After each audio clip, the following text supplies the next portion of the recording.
Welcome back, everyone, to our last session today. I hope you've enjoyed the conference thus far. This session is titled Bridging Pledges in Action Through Partnership, and we are pleased to have Mr. John Hafner, General Manager of Sustainability at Hang Lung Properties Limited, to deliver a keynote presentation. Mr. Hafner, please.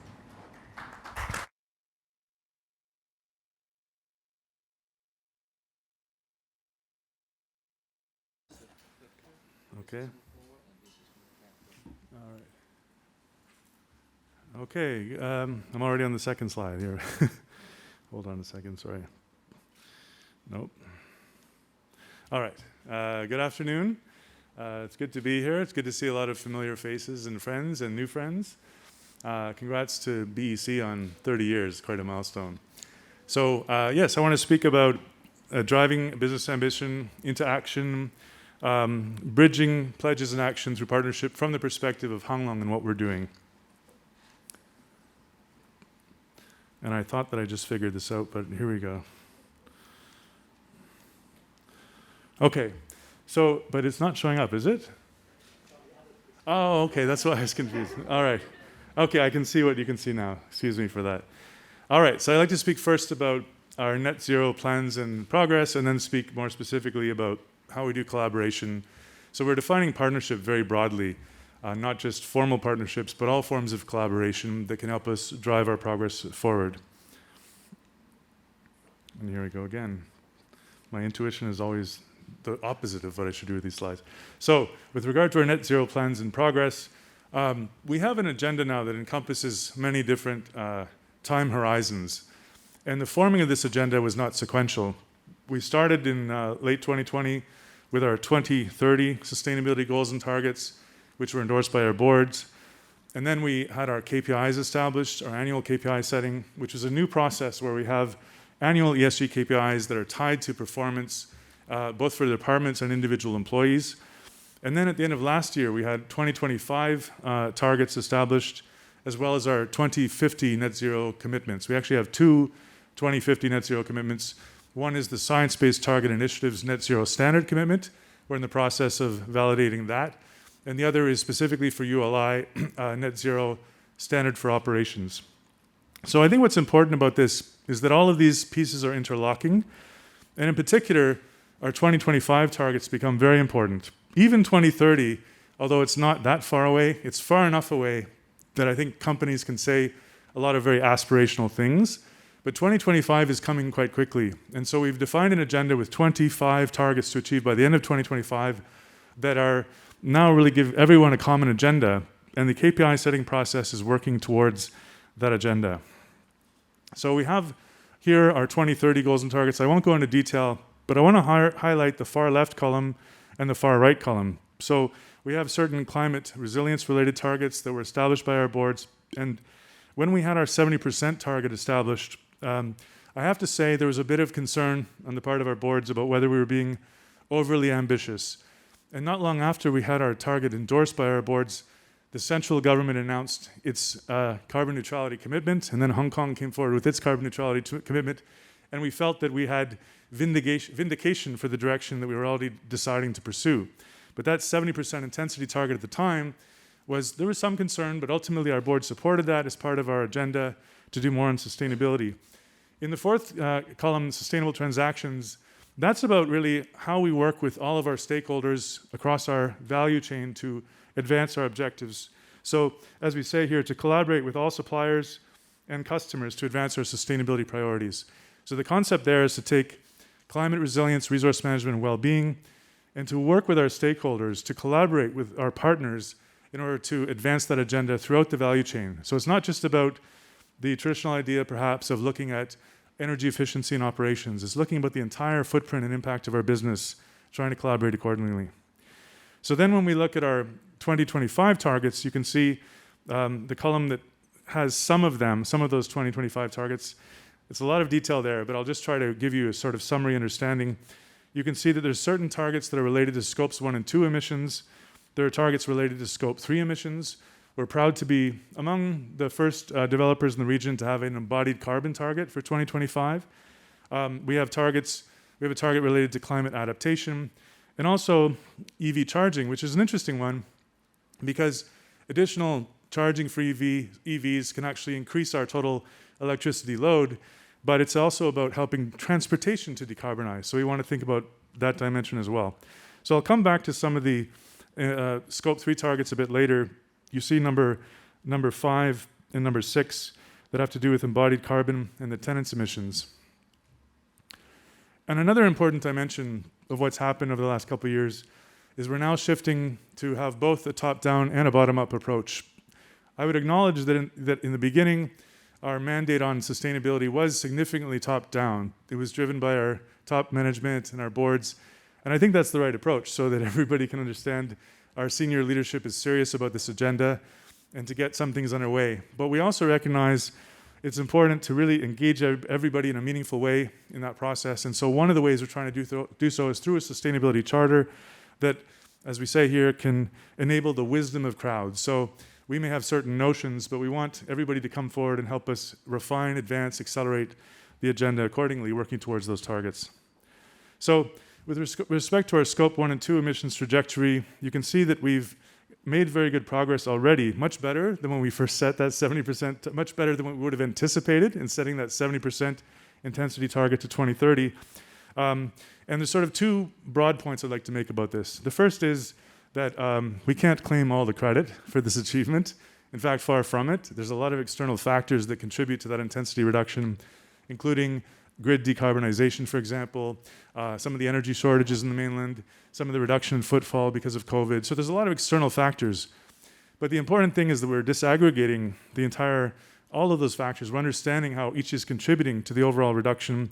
And then this brings me to the second point. We have a very robust annual greenhouse gas mitigation plan that is ultimately approved by our vice chair, and that allows us to really understand how every property is contributing to the overall portfolio-wide target.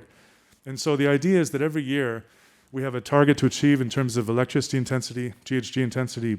Every property contributes to that, and the sum of the property's plans have to equal the target we plan to achieve. Now, so far, we've been exceeding our target because of these external factors in part.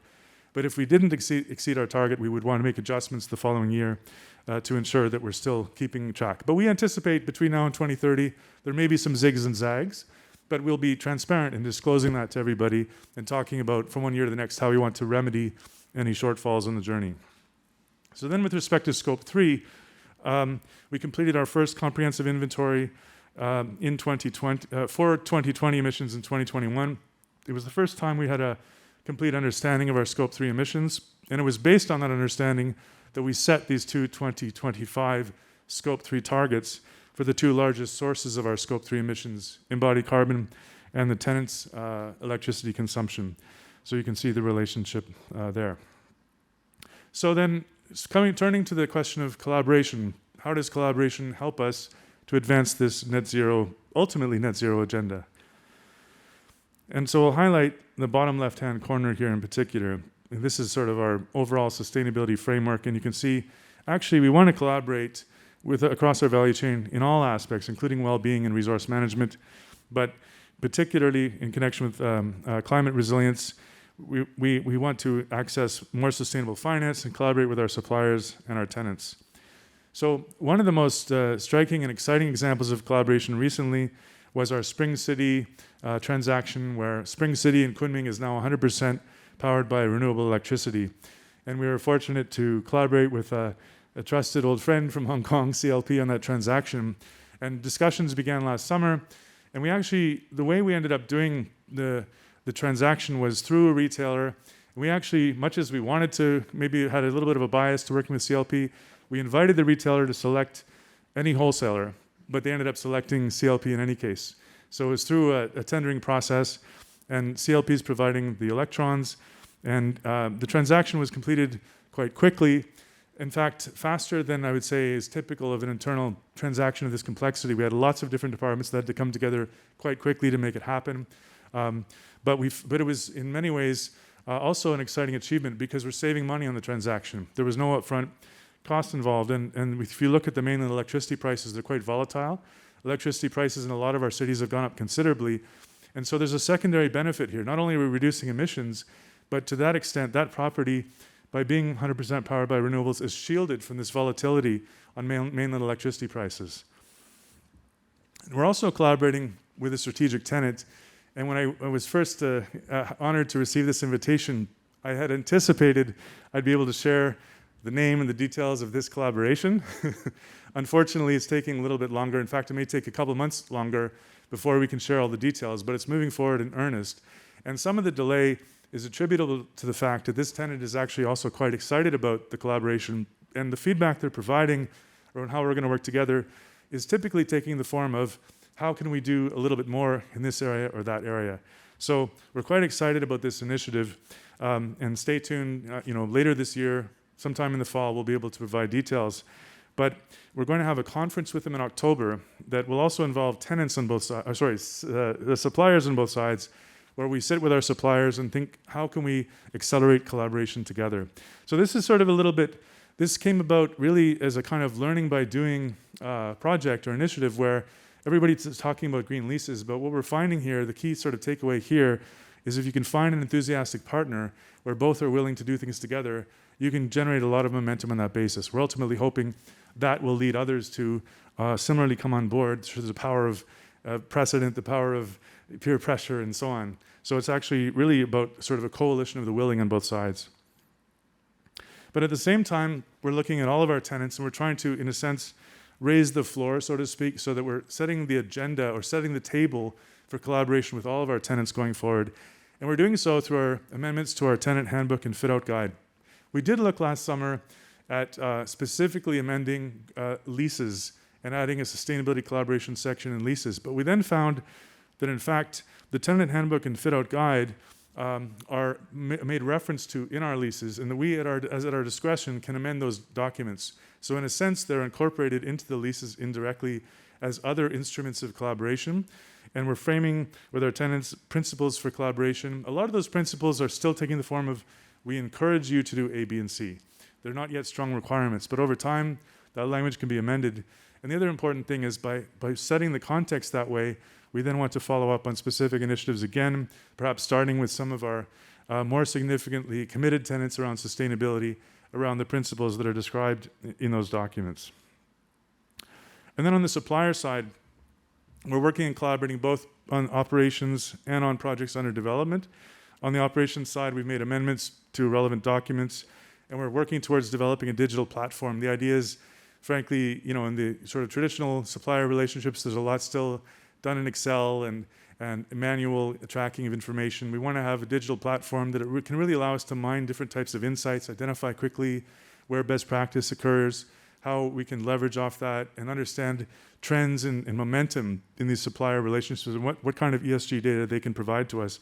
For projects under development, we identified 16 ideas across our projects, improvement ideas, and our cost and controls department works to ensure that where feasible, those ideas get adopted in the projects under development.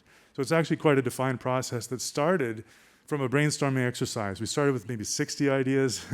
We narrowed it down to 16 that we thought were high impact and high feasibility. Even of those 16, only certain can be adopted in certain projects, but our cost and controls department ensures there's a rigorous process for making sure that where feasible, tendering documents, incorporate these specifications and so on. We're also working with experts on ESG training.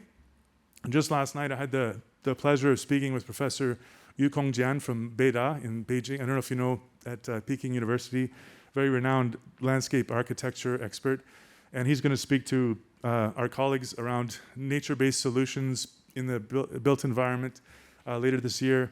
We're having experts on embodied carbon. We're going to have somebody speak on energy efficiency, different aspects of our agenda so that our colleagues in other departments can understand specific takeaways that are relevant to them. We want each training to result in maybe 10 takeaways from each session that our colleagues can say, okay, these are the key things that I need to understand about embodied carbon or nature-based solutions or energy efficiency, as the case may be. We're working also with financial institutions. So we've now secured 30% of our total debts and available facilities from sustainable finance with a target of 50% by the end of 2025. One of our very first transactions was with DBS, that is also here on the panel. and among others. And what's interesting about sustainable finance is that it also creates a different kind of interest in other areas of sustainability. So we have sustainability performance targets under our sustainability-linked loans, and our finance colleagues then become more interested in energy efficiency because it's a sustainability performance target. So it has an internal reinforcing effect, but we hope also an external reinforcing effect as the financial sector helps to accelerate and drive this agenda forward. So in terms of other forms of collaboration, I'll go a little more quickly to allow enough time for other speakers in the discussion. But we have various specific collaboration initiatives at specific properties. Many of them are detailed in our sustainability report. These are just some examples. We have a partnership with Fei Mai on the mainland where we're collaborating with customers and mainland tenants to collect clothing that will then be donated to a needing community. And even clothing, of course, has an emissions impact. So for reusing clothing, that means that you have the avoided emissions of clothing that's manufactured from scratch. So broadly, there's lots of opportunities for collaboration, and if you look for them. On the university side, we do a lot with HKUST. We did a math award last week where we also had a sustainability panel. We had a math award event. But we worked with, I think some other of our peers also worked with students there on the capstone project. Very keen and resourceful students are challenging us to think more about sustainability collaboration with our tenants here in Hong Kong. We had Ma Jun speak on digital solutions to net zero. If you know the Institute for Public and Environmental Affairs in Beijing, very renowned mainland NGO that does a lot of great work around the link between transparency and environmental improvements. And then, of course, we have collaboration through industry coalitions, including BEC itself, through the Low Carbon Charter. We joined ULI's Greenprint initiative, and by committing to SBTi's net zero standard, then automatically we became involved in the race to zero and the business ambition for 1.5 degrees. And the hope is that all of these coalitions can also create a tipping point or critical mass effect so that everybody, politicians and others, understand that the world is serious about wanting to get on with this agenda. So in conclusion, maybe to share 4 thoughts with you. The first is to establish and implement measurable goals, targets, and KPIs, and some relationship across different time horizons, and establishing and linking, making sure that those KPIs are linked to performance, because that will obviously get everybody's attention. And then really think across the entire value chain, or even beyond the value chain. You start to see that language of beyond value chain emissions reduction in initiatives. So there's no reason to limit our imagination or potential impact. Look for quick wins and early progress with enthusiastic counterparts, such as our strategic tenant yet to be named. But they're really, that's working from that enthusiasm is really the result of reaching out to lots of different tenants and finding, here's where we have momentum, let's go with that. And finally, work in parallel to raise the floor. So a lot of our work with tenants more broadly, amendment changes, or supplier engagement more broadly, it might seem more incremental, but it's already changing the conversation. It's already saying we want what used to be a purely commercial transaction to now be a sustainable transaction as well.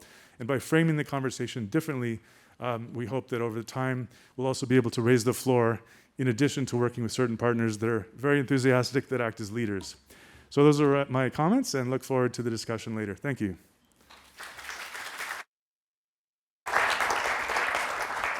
Thank you, Mr. Hafner, for your sharing. For the final keynote presentation of today, we are pleased to have Mr. Peter Lee, General Manager of Sustainability at the Airport Authority Hong Kong, to give us a keynote speech. Mr. Lee, please.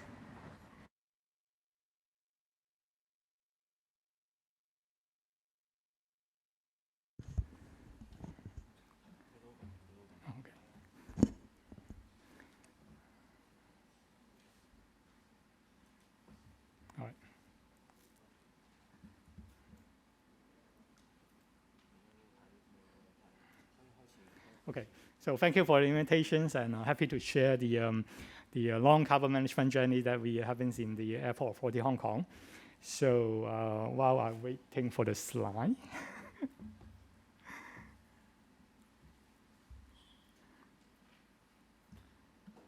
Okay, right. So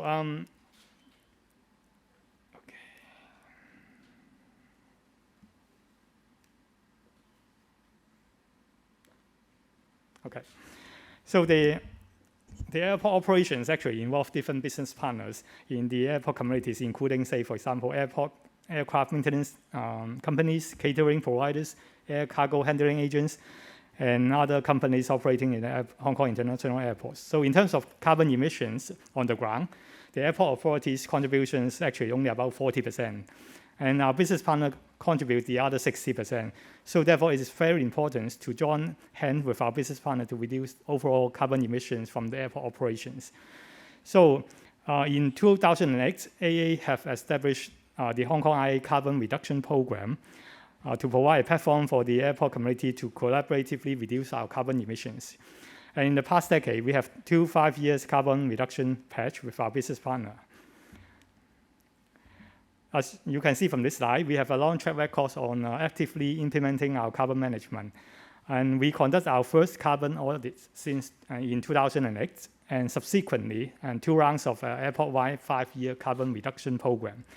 In 2013, we were awarded Level 3 optimization in the Airports Council International, the Airport Carbon Accreditation Scheme, being the first airport in the APEC to achieve this second highest rating at that time. We were also the first airport in APEC to secure a 5-yearly renewal in 2016 and then again in 2019.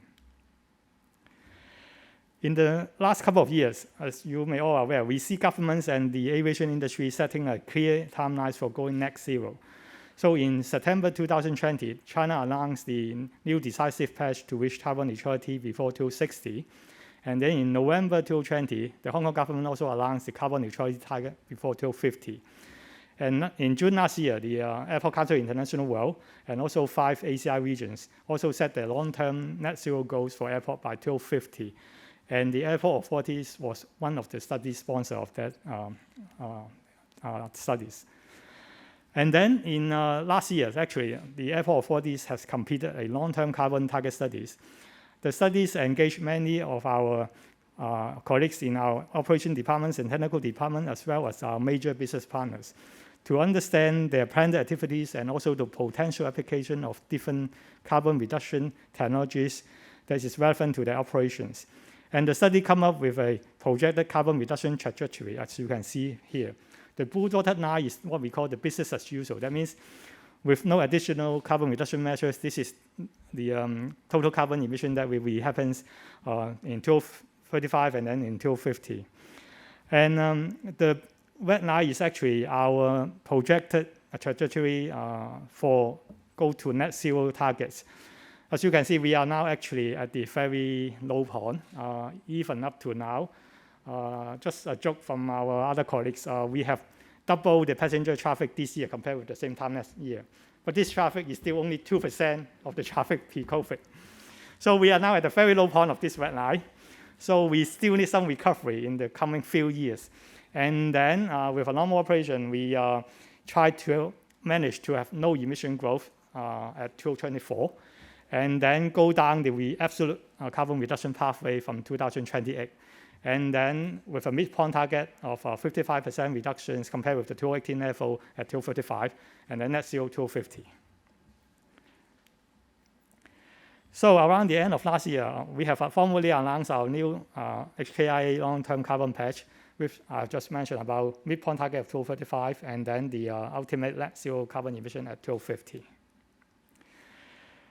In our new pledge, there are 29 business partners signed up, and the carbon emissions from AA and these 29 business partners equal to about 90% of our total carbon emissions of the Hong Kong International Airport on the ground. To drive these ambitious targets, we have identified a number of key initiatives to reduce our direct emission, those directly emitted from the airport, and also those indirect emission, meaning those associated with our energy consumptions, including on the left-hand side, the electrification of vehicles and surface equipment, piloting use of renewable diesels, use of no global warming potential refrigerants, and on the right-hand side, more about energy efficiency, green building designs, and also, of course, we still need grid decarbonization by CLP. And I would also like to share with you a couple of key carbon reduction initiatives that we have done and are planning to do. The first one is the electrification of the SI vehicles. So we have all our SI saloon type vehicle already electrified from 2018 onwards. And the other remaining SI pilot car need to be electric by the end of this year. And the other commercial vehicle, including SI vans, minibus, and buses, will be electrified commencing 2024. And so the total number of EVs in the Hong Kong IA will increase from existing around 700 to more than 3,300 by the year of 2030. So that means by 2030, all the SI, no matter is saloon car or other type of vehicle, need to be electrified. And to cater for that, we have now approximately 600 electric chargers in the SI locations.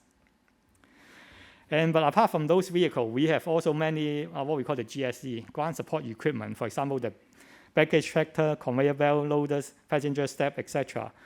That previously are mostly diesel-driven. And we are the first airport in the world to launch what we call the GSE pooling scheme, which AA have been bought some new electric models of those GSE for the use by our RAM handlers to accelerate the electrification process and to replace those more old diesel-powered GSE.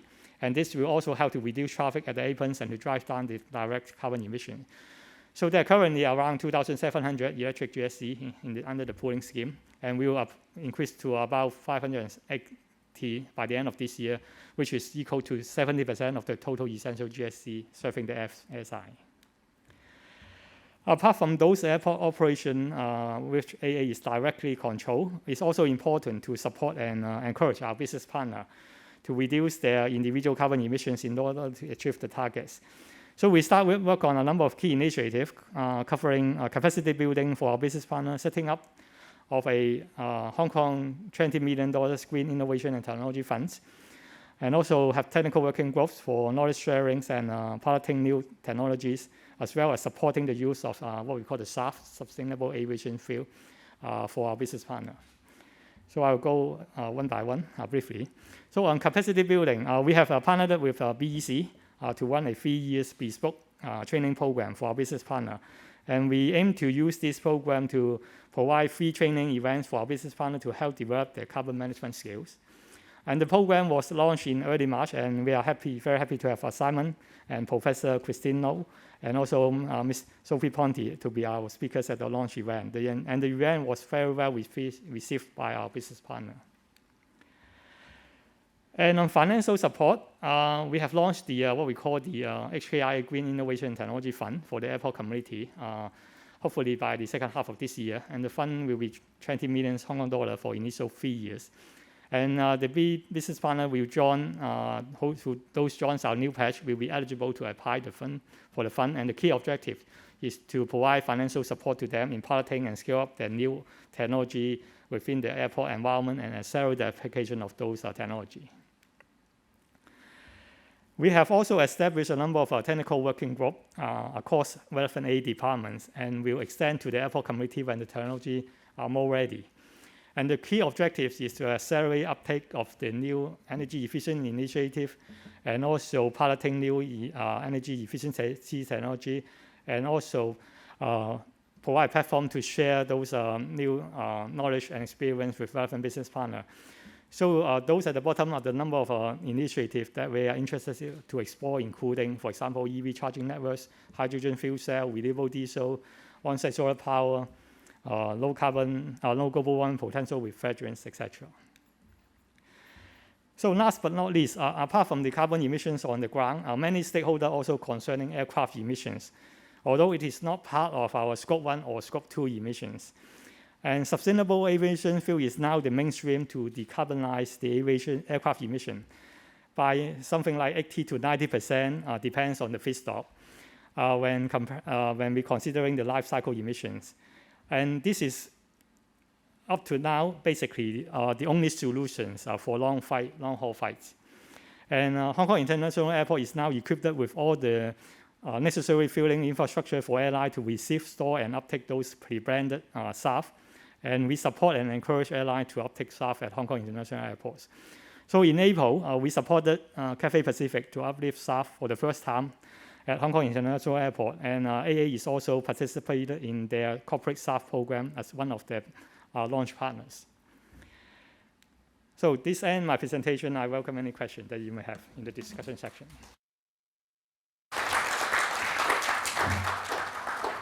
Thank you, Mr. Lee. Again, online participants can use our Q&A box if you have any questions for our speakers.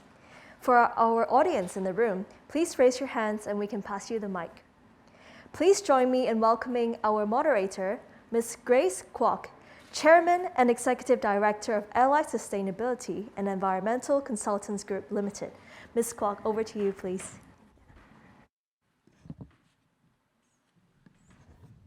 May I invite our panelists to join me on stage? So we have Mr. Wallace Lam, Deputy Head, Institutional Banking Group, DBS Bank, Hong Kong Limited. Ms. Ivy Lee, Managing Director of Lee and Orange Limited. And Mr. John Haver, we just listened to your brilliant presentation, General Manager, Sustainability Han Long Properties Limited.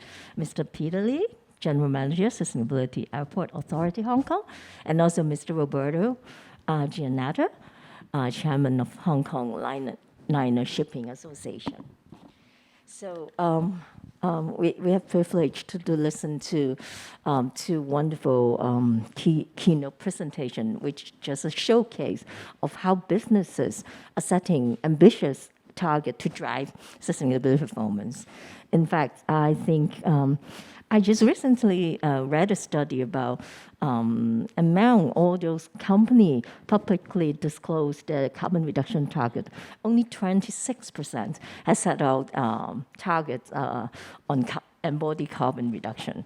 So yeah, great job, Han Long. And also Peter, yeah, listen to how you collaborate with your business partner to set out the carbon reduction target, and also with capacity building and financial support as well. Wow, what a great job. So we'll get back to you a bit later. I'm sure the floor will have questions for you too. So firstly, may I have Wallace to answer the question?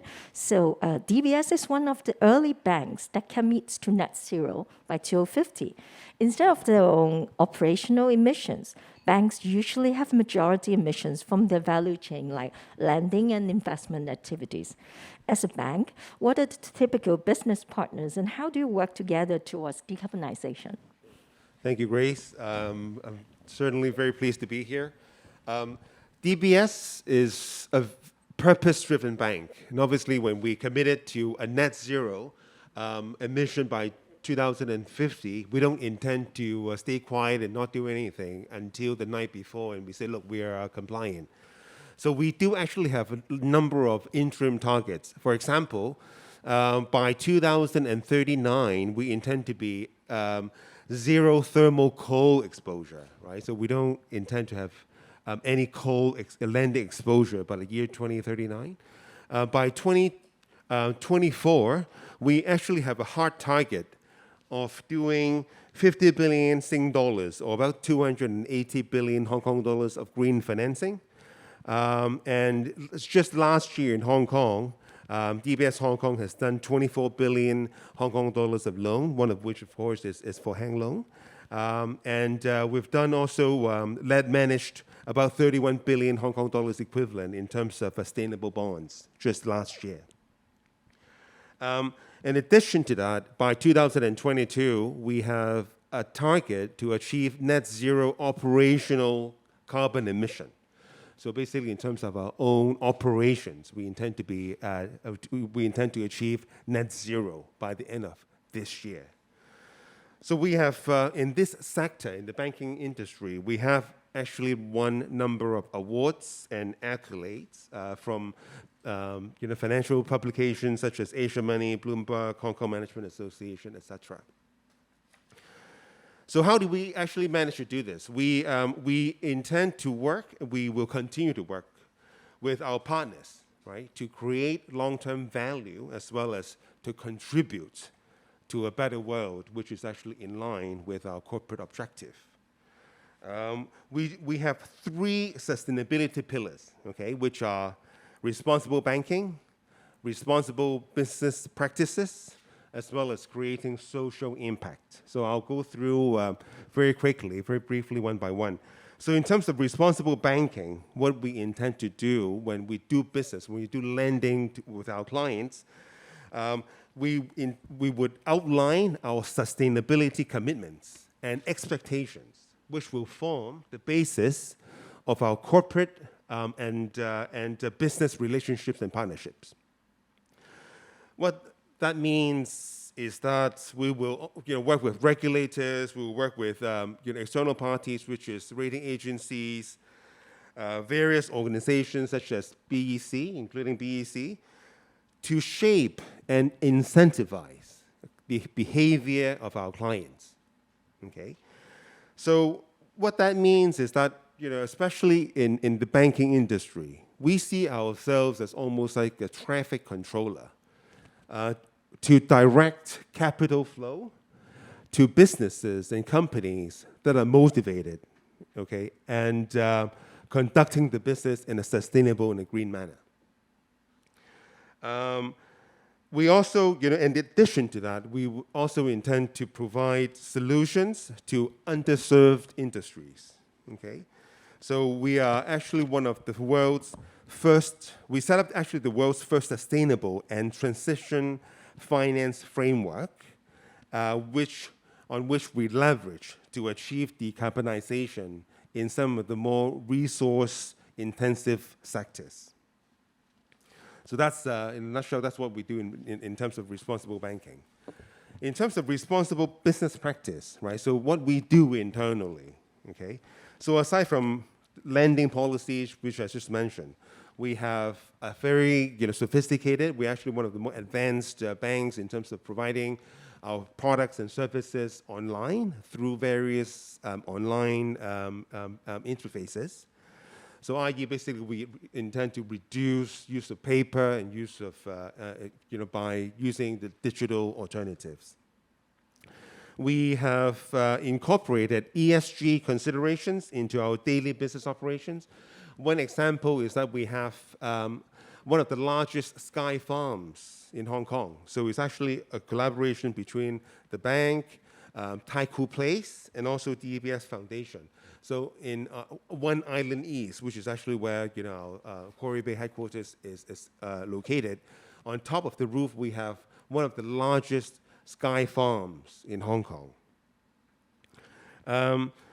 And as the major bank in this part of the world, okay, we are also a very big user of services and goods, right? So we intend to use our weight as a customer to influence the supply chain in terms of the sustainable practices. So one of the things that we do is that we require 100% of our new vendors to sign up the sustainability sourcing principles. And when we receive RFP, request for proposals, right, we would absolutely put sustainability as one of the criteria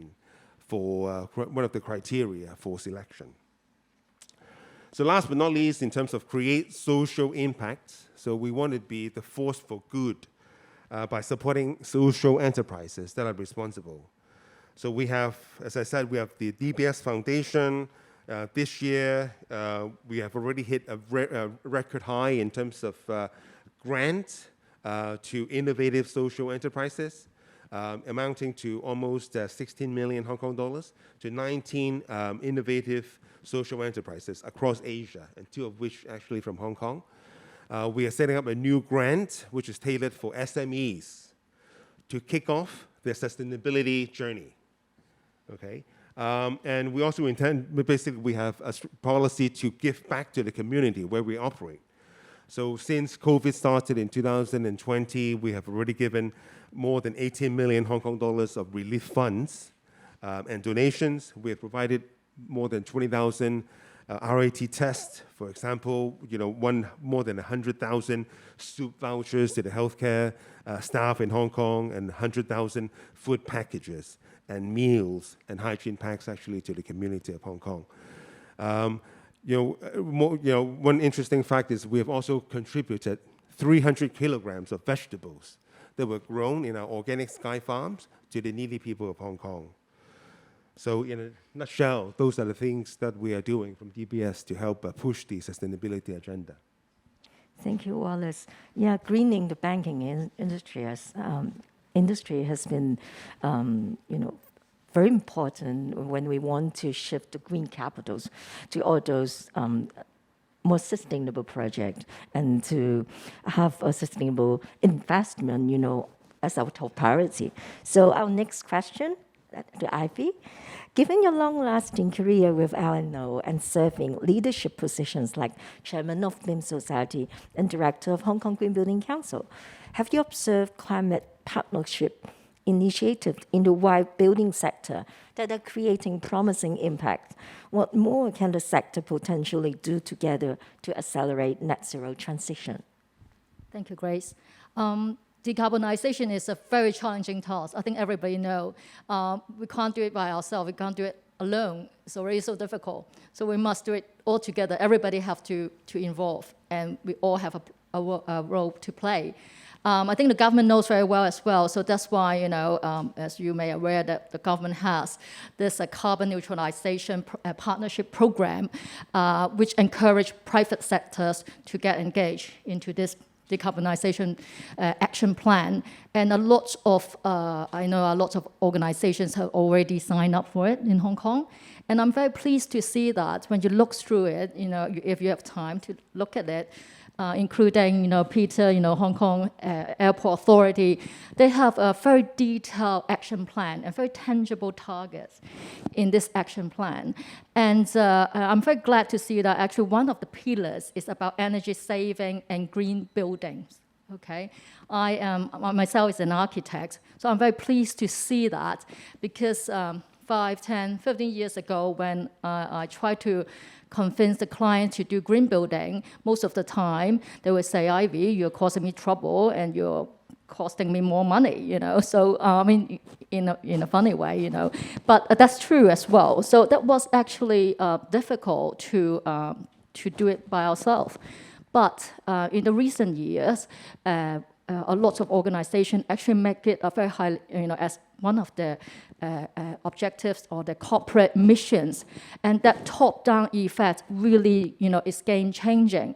A lot of the projects, that we involve, the client actually in the brief, they ask for sustainable design, they ask for energy saving, they ask for low-carbon design. So I think that's, very encouraging for us architects and design professionals. We see that as really changing the whole environment. Just taking an example recently, one of our projects, for example, the Science Park, we have an InnoCell project. We start as the objective is to provide affordable housing for R&D talents to come to Hong Kong, as well as to set up a platform for innovative construction methods to cope with the labor shortage. But because of that, we start that game as, we start the project as that, but subsequently, a lot of low-carbon strategies that come along.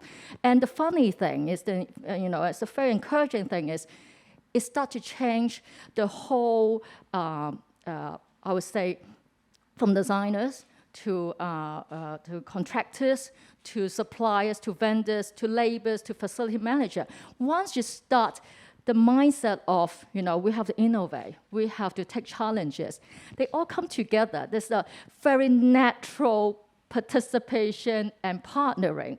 Say, for example, the laborers, the construction side, they would think about, okay, we have this mission to do a new construction method. We have to find a way to make it happen. And they will innovate themselves. They will inspire the people around them to make that happen. And then when the facility manager take over the building, they know it is a very low carbon, sustainable design, they take on it and say, well, we have to do something as well. We have to make sure our tenants to appreciate that. And then they encourage, the occupants to participate in low carbon lifestyle.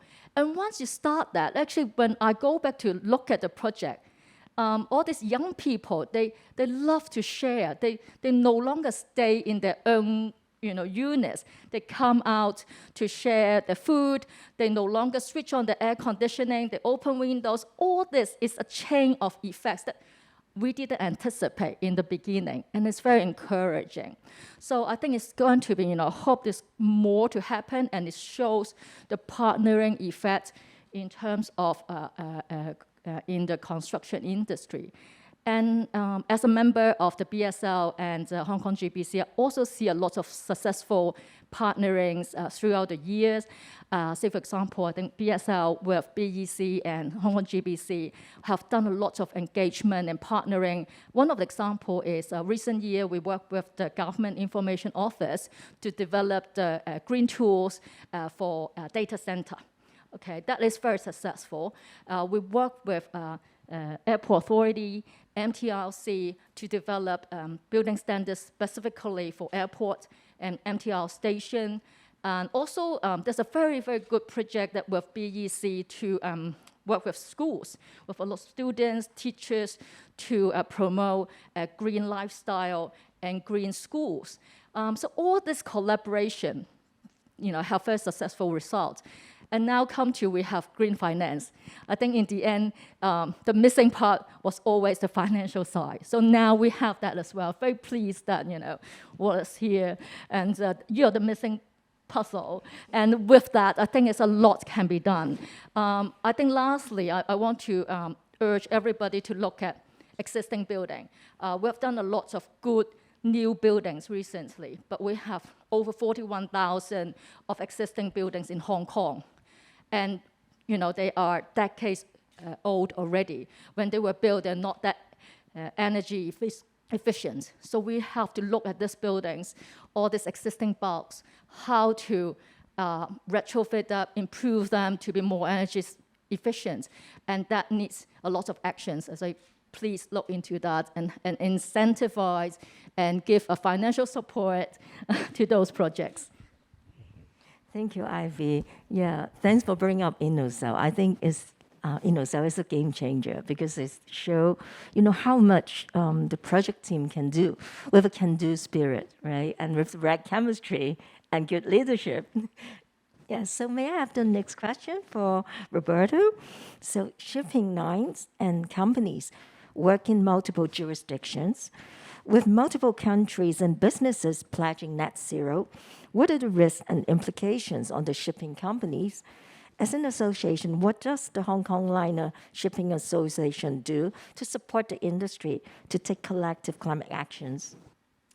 Thank you very much, Grace, and good question. Yes, in fact, liner trading shipping companies, by definition, cover many jurisdictions. Liner service, let's say from Asia to Europe, was started in Japan, stop in a few ports along Asia, then Southeast Asia, cut across to South Asia, hit some ports there, Middle East, maybe go through the Red Sea and hit Jeddah, and then go on to the Mediterranean, hit some ports there before going to North Europe. And in each of these jurisdictions, the guidelines, the policies, the principles, and the requirements differ. So there is a tremendous complexity to this, addressing decarbonization.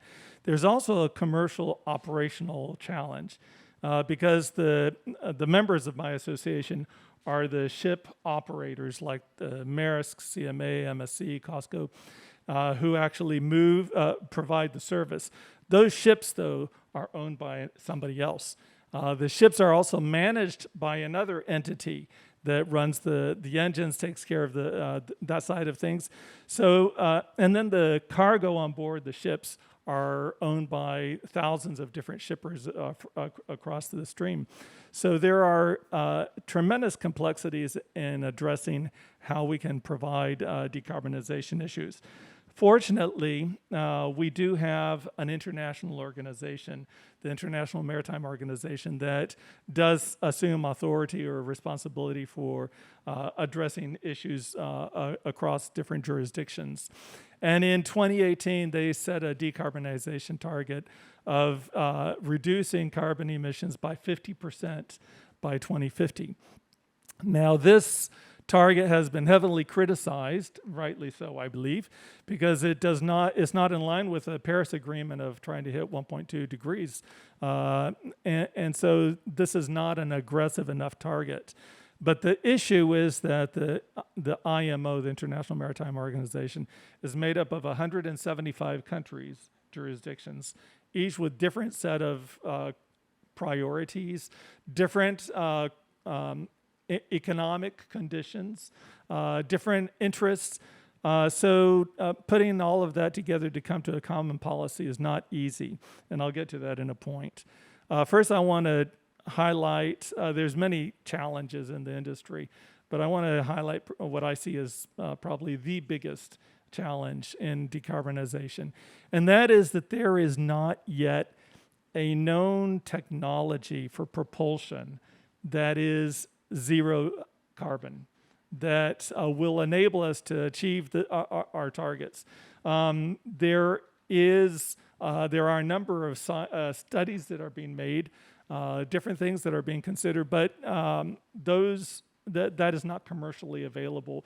We still don't know how to move the volume, the size of the ships across long distances. For short sea, let's say intra-Asia or intra-Europe, there are alternatives. You can use electricity even for a lot of the vessels, but long distance, that just doesn't work. So addressing this really needs to get all of the stakeholders together. And the IMO provides a good platform for that. So the IMO Committee on Environmental Protection actually met last week, and they talked about reducing or being more aggressive in their target for 2050 of being carbon zero instead of 50% reduction. And this was put to a vote, and we got 50 members that said, yes, we're ready to do this, but the rest were not. So, and some of those members are very staunch in that we're not going to go that direction. So it is going to be difficult to use IMO as a platform for us to achieve zero carbon emissions by 2050. We were talking about the need for research and development. How do we come up with a technology that enables propulsion? We need to have the research and development to do that, the funds to do that. So this committee last week talked about putting together a $5 billion plan that is going to enable. But that was years of work in the making, and the members got together and they basically scrapped it. So we're back to the drawing board. We don't have a base that we can get all the stakeholders together to work on this target. So what happens? Individual regions set their own targets and their own strategies. Europe is doing that, US is doing that, Asia might do that.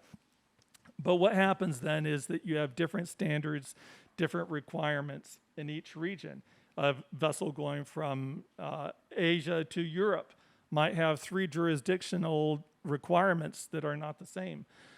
So in the absence of a common platform, what is happening is that individual shipping lines are saying, okay, I'll do the research and development and make my own plans, my own strategy. And that works for those big companies that do have the capability, the means, the technology. And they're looking at different alternatives. Methanol is one idea, hydrogen, ammonia. LNG is seen as an interim, a transitional fuel because it doesn't get us to carbon neutrality. But these ideas, these studies, will then require the capability of those entities, those stakeholders, agreeing on what they're going to use. Once the technology is known, they need to build the engine. The engine needs to then be certified by the classification societies. Once you get that and you build the ships to run the services, you're going to need suppliers to provide that type of fuel. If somebody says, I want to use ammonia, somebody else says hydrogen, you need to have all of those fuels available. And not only production of the fuel available, but where you're going to take on that fuel, bunkering ports. A service from Asia to Europe is going to have to bunker along the way 2 or 3 times. So in order to do this, we are setting targets and individual goals. This will help the industry get to decarbonization, but what is happening is that not everybody is able to move forward together. The companies that have the money and the ability and the technology and the resources are making these strategies for their own company, but then the other companies have to fend for themselves. This has the potential to become a commercial marketing tool. And as a Hong Kong Liner Shipping Association, what we're doing is trying to not let this become a marketing tool, because we see that decarbonization is something that we globally need. If there's only a few companies that are moving in this direction of decarbonization, the others are not. Those ones that are not are going to fall by the wayside, and they're going to disappear, and that's going to reduce competition in the market. So one of the things that we're doing is we're trying to raise awareness of what is happening, information, putting that out to all the members. We're trying to talk to different jurisdictions, different ports, to make available the fuel that is going to probably be needed. So for example, collaboration. We are working together with China Light and Power. They're getting a lot of publicity today, it seems like. They have they're planning on using LNG as one of the ways to decarbonize temporarily in Hong Kong. And they're building a floating storage unit.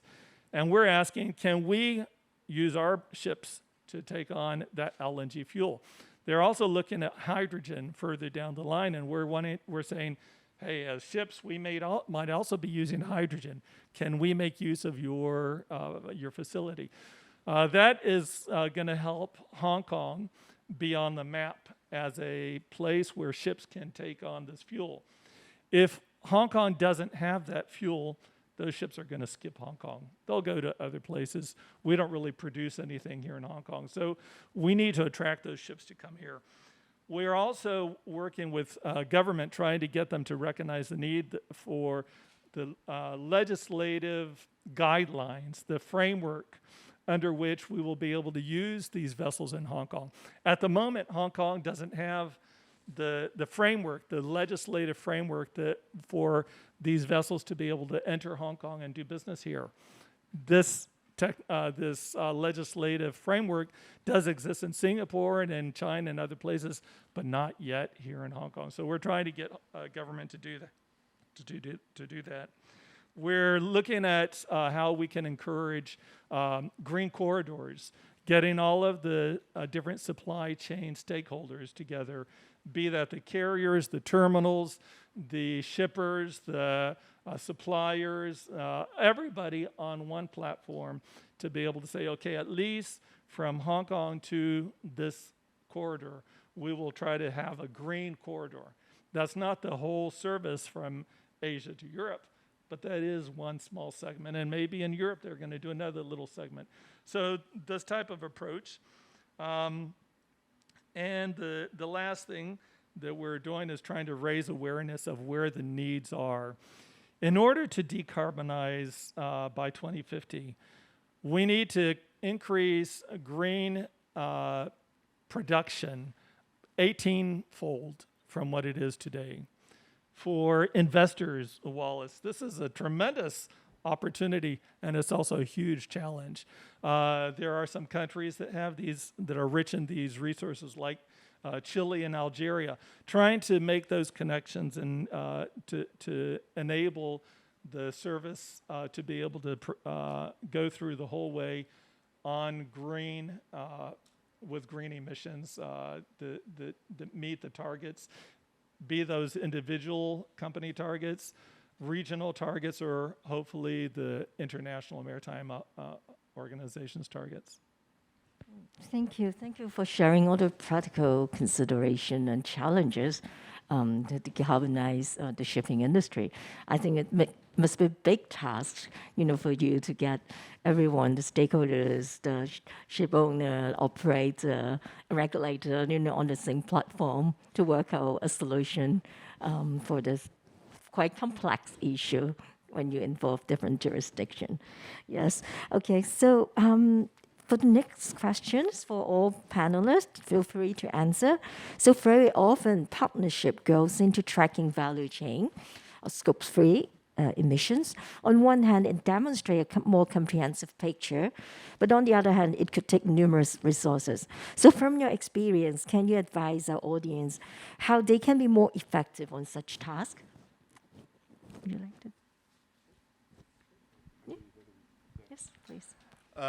Yeah, for companies, right, on this sense, right, they can potentially take reference to what we are doing in DBS in terms of, if you're big enough, right, putting your weight on your suppliers to see whether they can actually sign up in terms of the sustainability sourcing principles, right, which is what we are doing in Hong Kong.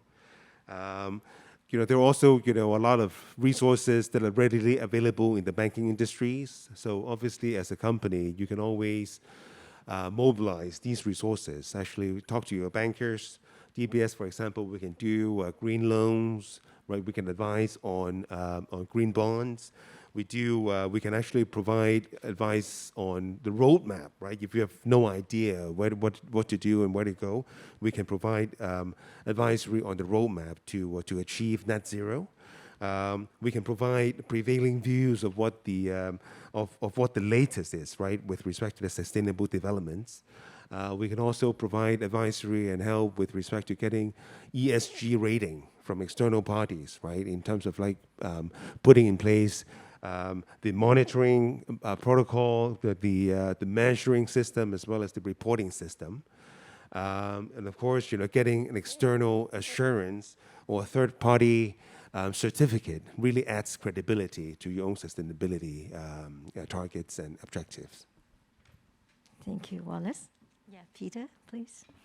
Yeah, when we come to the Scope 1, 2, and 3 emissions, actually, I think people are getting very challenging when talking about Scope 3, because everyone is very clear about Scope 1 and 2, which is totally under your control. You can set whatever target, do or whatever audit. But in terms of Scope 3, how far you go, your contractor or your contractor's contractor or your contractor's contractors. So in our case, of course, we go to those close to us. So that's why we have an airport-wide approach, engaging our business partner.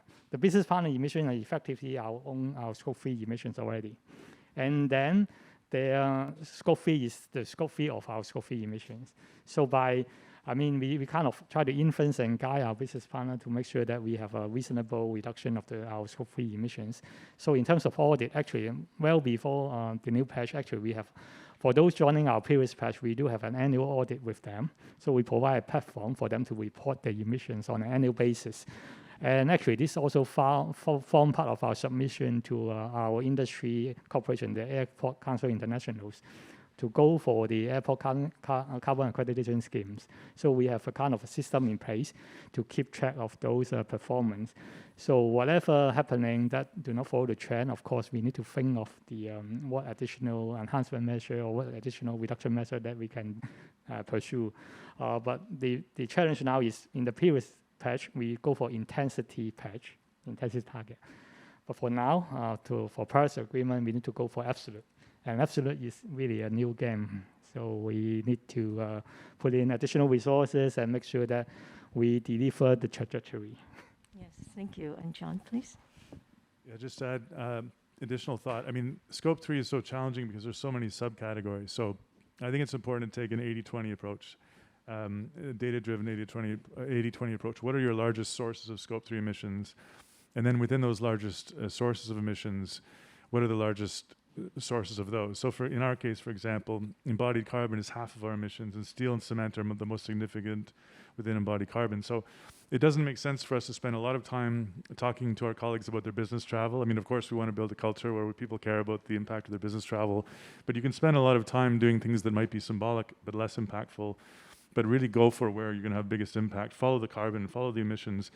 And in that example, what's interesting is that with the emissions trading scheme that's going to add steel and building materials by 2025, we want to go and look for those suppliers that are preparing for the scheme, because the ones that are ahead can benefit by being ahead. We want to start engaging them. And then lastly, here's another opportunity for collaboration, because it doesn't make sense for us to be working very hard on tender specifications and peers in parallel to be thinking about tender specifications. We should really be collaborating on common language to accelerate the journey. This is not something where we want to hold to ourselves solutions, but really work together with others. Yes, definitely. And in fact, for a lot of companies, Scope 3 emission could represent more than 50% of their carbon footprint. And also, in the coming new climate disclosure standard by SSB, and they also include Scope 3 emission disclosure. So I think later on we will need more sharing from you guys, your insights about your experience on that too. Okay, so in fact, we've seen some questions from our audience. There's one question to Ivy. And what are the obstacles to use low carbon building material for green building projects? What would be the enabling factors for projects with low embodied carbon? It's just excellent questions. Indeed, everybody's trying to avoid that. I know that. Indeed, embodied carbon in building materials actually play a big part, but it is not that easy to reduce carbon in that sense. The reason, I think there's some challenges, but at the same time, it actually have a lot of opportunities, both for works and business, because it will involve research on new materials. It will involve a lot in the testing, commissioning of new materials and system. Okay, and the challenges, we have been doing advancing net zero competitions recently organized by Hong Kong GBC, as some of you may know. And we looked at embodied carbon as a very essential part of reducing carbon. On one hand, operational energy is on one side, but the building itself has consumed a lot of energy. The carbon involved in it is a lot. So how to reduce it is about new materials. We have to look at innovations to create new materials. And that is a tall order. It's actually, but it's doable, and a lot, it will create a lot of opportunities for young generations to look at the research of new materials. I'm actually very excited about it. I mean, a lot of universities, institutes, they already started looking at that, and that it will involve a collaboration globally, because we don't do it just in Hong Kong. We need to work with manufacturer, researcher in mainland China, overseas. There should be a lot of collaboration on that. And we should have a benchmarking, a common benchmarking, a data regarding all these new materials. What is the carbon performance? So a lot could be done. And as an architect, we only play a small role in it, but we're also leading it. We have to appeal to many people. For example, government, they have to incentivize and encourage the use of new materials, creating opportunities and flexibilities, accepting this. That will also create a lot of opportunities for vendors, suppliers from overseas to come to Hong Kong for collaborations. That will, again, to do that sort of research, we need financial support, lots of financial support on that too. And so I think it's a chain effect. Hopefully, we could start that. We need the policymaker, we need to start to incentivize or give policy direction on that. We need the design professionals, including contractors, supply, to work together to overcome technical issues and cost issue as well regarding that. So all in all, that is construction materials, and also is a lot of fit-out materials that everybody, public, or the domestic, if they understand the importance of using low carbon materials and the benefits of it, you could also easily reach out or explore the values of it. So that means those materials have to be available, and we have to start that very quickly. I think we are lagging behind on that aspect, and I'm very pleased that whoever raised the questions. Thank you. Yeah. Thank you, Ivy. Yeah. as in the interest of time, we might not be able to answer all the questions live, but I'm going to pass those questions to our speaker and see if they can answer offline. So last question to all panelists for short final comments.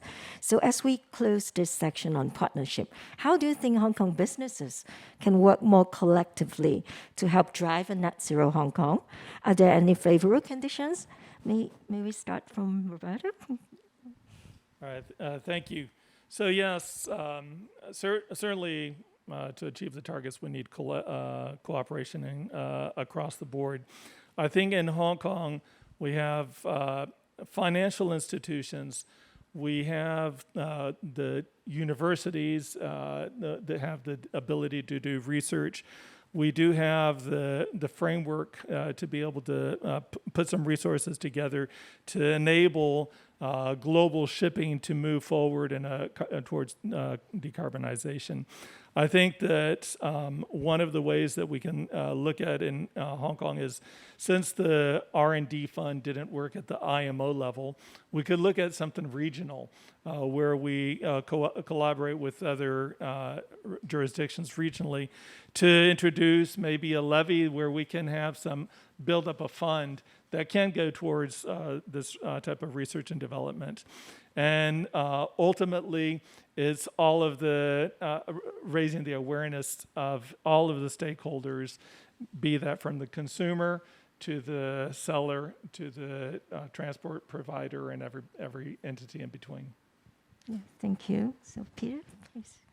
As you can see from our program, actually we do it on all fronts, starting from financial, knowledge sharing, education, and of course, one also important is recognitions. So you need to recognize their efforts and their progress in go for the targets. Yeah. John, please.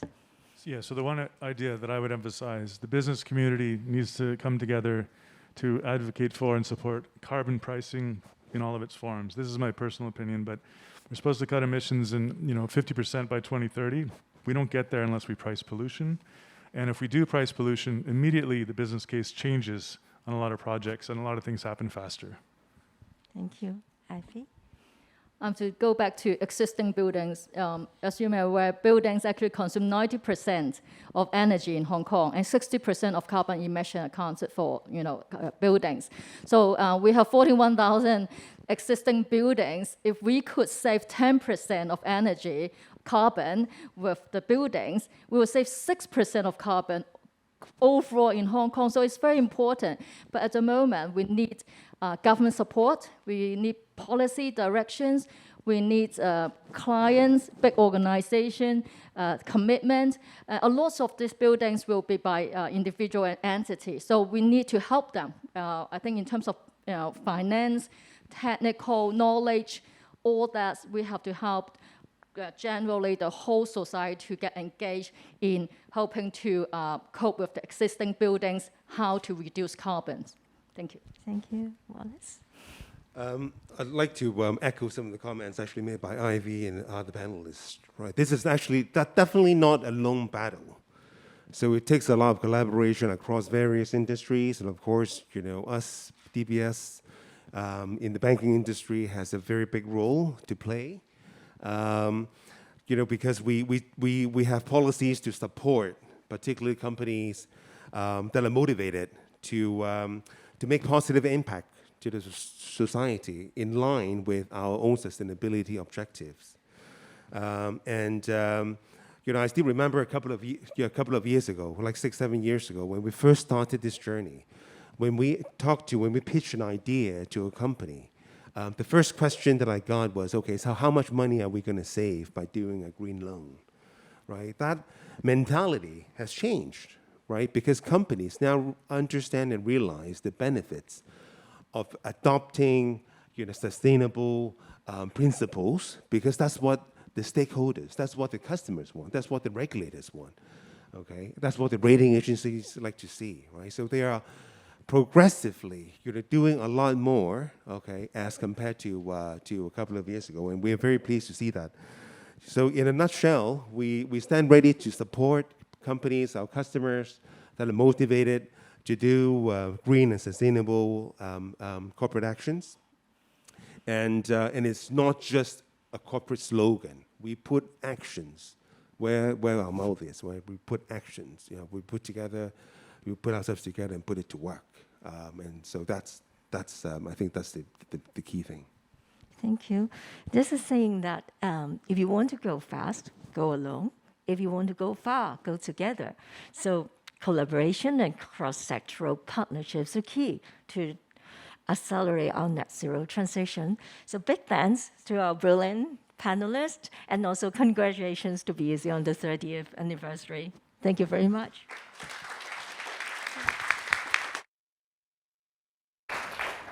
Thank you to our speakers and moderator for this insightful discussion.